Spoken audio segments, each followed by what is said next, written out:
अगर आप भी अपनी जिंदगी को आसान बनाना चाहते हैं तो जल्दी से सब्सक्राइब कीजिए ब्रिज कन्या को। दोस्तों, क्या हुआ जब 13 साल की लड़की को याद आया अपना पुण्य जन्म। उसके बाद उसने दिलवाई अपने पिता के हत्यारों को सजा।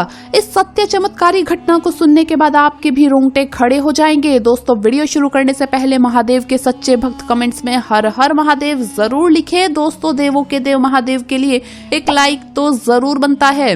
दोस्तों, बात है सन 2010 की, जहां उत्तर प्रदेश के बलरामपुर में एक गरीब किसान जिसका नाम था कमल चौधरी अपनी 10 साल की बेटी पुष्पा के साथ रहा करते थे। उनके परिवार में उनके साथ उनके बड़े भाई व साथ में ही उनकी पत्नी भी रहा करती थी। उस समय कमल जी के घर की आर्थिक स्थिति बहुत ही खराब थी।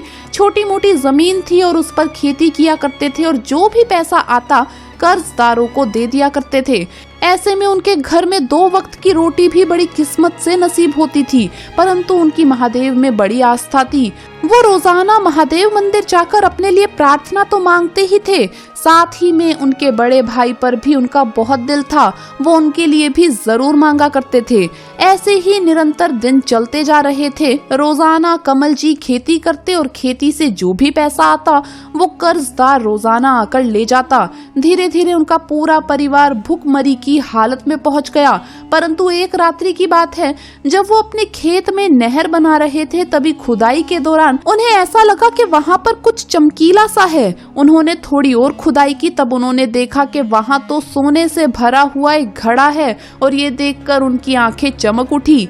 वो उसी समय हर हर महादेव के नारे लगाने लगे और मन ही मन ये विचार आ रहा था कि अब सब कुछ सही हो जाएगा, हमारा परिवार फिर से हंसता खेलता नजर आएगा। इस सोने की मदद से मैं कर्जदार का सारा लोन चुका दूंगा और आगे मेरी बेटी की शादी भी बहुत अच्छे तरीके से हो जाएगी। कमल जी बड़े ही भोले थे और दिल के बहुत साफ थे। इसी तरह खुश होते होते वो सोने का घड़ा लेकर अपने परिवार के पास गए और उन सभी को वो सोने का घड़ा दिखाया और कहा कि अब हमारे अच्छे दिन आने वाले हैं। परंतु जितना प्यार वो अपने बड़े भाई से करते थे, उतना प्यार उनका बड़ा भाई उनसे नहीं करता था। सोने की चमक देखकर उसकी आंखों में लालच आ गया था। दोनों पति पत्नी ने विचार किया कि अगर हम इसे मार दें तो सारा सोना हमारा हो जाएगा और आगे की पूरी जिंदगी बहुत ही ऐश में कटेगी। अब कमल जी रात को जब अपनी बेटी के साथ अपने रूम में सो रहे थे, तभी ये दोनों पति पत्नी उनके कमरे में आ गए और तकिए से उनका मुंह दबा दिया। और जब वो उन्हें मारने की कोशिश कर रहे थे, तब अचानक से उनकी बेटी जाग गई। उन्होंने उसे भी पकड़ा और उसी समय कमल जी ने भी दम तोड़ दिया। अब दोनों पति पत्नी ने ये सोचा कि इसने हमें इन्हें मारते हुए देख लिया है, अब तो इसे भी ठिकाने लगाना ही होगा। उन दोनों ने सबसे पहले कमल जी को उनकी बेटी के सामने ही उन्हीं के खेत में गाड़ दिया। उसके बाद उनकी 10 साल की बेटी को कुएं में फेंक दिया और उन दोनों को अपने रास्ते से हटाकर सारे सोने पर अपना अधिकार जमा लिया और बहुत ही ऐशो आराम से अपना जीवन बसर करने लगे। परंतु दोस्तों, कहते हैं ना, पाप का घड़ा एक ना एक दिन तो जरूर फूटता है और इसकी शुरुआत हो गई थी। कुछ ही दिनों में उत्तर प्रदेश के गोरखपुर में, जो कि बलरामपुर से 140 किलोमीटर दूर है, एक परिवार में पुत्री का जन्म हुआ और उसका नाम आरोही रखा गया। आरोही बचपन से ही बहुत ही ज्यादा अलग अलग हरकतें किया करती थी। रात को वो कभी कभी अचानक नींद से उठ जाती और चिल्लाने लगती थी कि मेरे पिता को मत मारो, मेरे पिता को मत मारो। साथ ही उसे पानी से बहुत ही ज्यादा डर लगता था। उसके माता पिता इस तरह की हरकत को समझ ही नहीं पाते थे। उन्होंने आरोही को डॉक्टर्स को भी दिखाया, परंतु डॉक्टर्स भी उसकी ये आदत नहीं छुड़ा पा रहे थे। अब देखते ही देखते समय गुजरता जा रहा था और आरोही भी अजीब अजीब हरकतें करती और उसकी आयु भी बढ़ती जा रही थी। अब वो 13 वर्ष की हो चुकी थी और उस समय उसके पिता का ट्रांसफर गोरखपुर से लखनऊ में हो गया और वे लखनऊ जाने के लिए रवाना हुए। एक बहुत बड़ा संयोग यहाँ पर यह था कि गोरखपुर से लखनऊ के लिए जब रवाना होते हैं तो बीच में ही बलरामपुर गांव पड़ता है और जब वो बलरामपुर से गुजर रहे थे तो आरोही को कुछ अजीब सा लगने लगा, मानो वो इस गांव को अच्छी तरह से जानती हो। वो उसकी एक एक गली से वाकिफ है। उसने अपने पिता से कहा कि गाड़ी रोकिए, इस गांव में भी मेरा एक घर है, मुझे वहां जाना है। उसने गांव के एक आदमी से कहा कि क्या आप कमल चौधरी को जानते हैं जो बहुत पहले यहाँ खेती किया करते थे।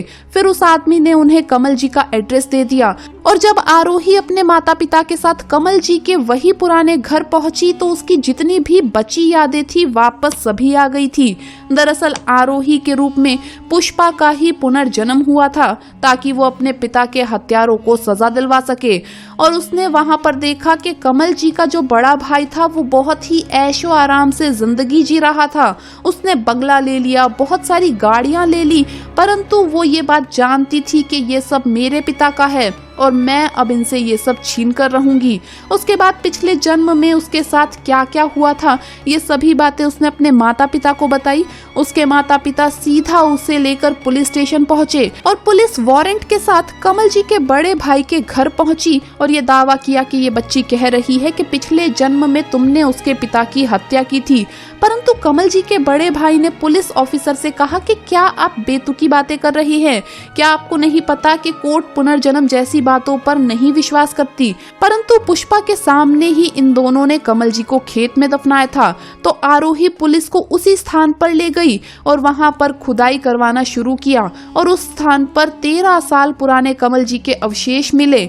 लाश पूरी तरह से कंकाल बन चुकी थी, परंतु हाथों में जो अंगूठियां थी वो ये दावा कर रही थी कि ये वो कमल जी ही हैं। तो इस तरह से 13 साल बाद पुष्पा के रूप में आई आरोही की मदद से कमल जी के हत्यारों को सजा मिली। दोनों पति पत्नी का भांडा फूट चुका था और अब वो दोनों जेल में है। क्योंकि कोर्ट पुनर्जन्म जैसी बातों पर यकीन नहीं करती, इसलिए उनकी जो भी संपत्ति थी वो आरोही के नाम तो ना हो सकी बल्कि सभी सरकारी फंड में गई।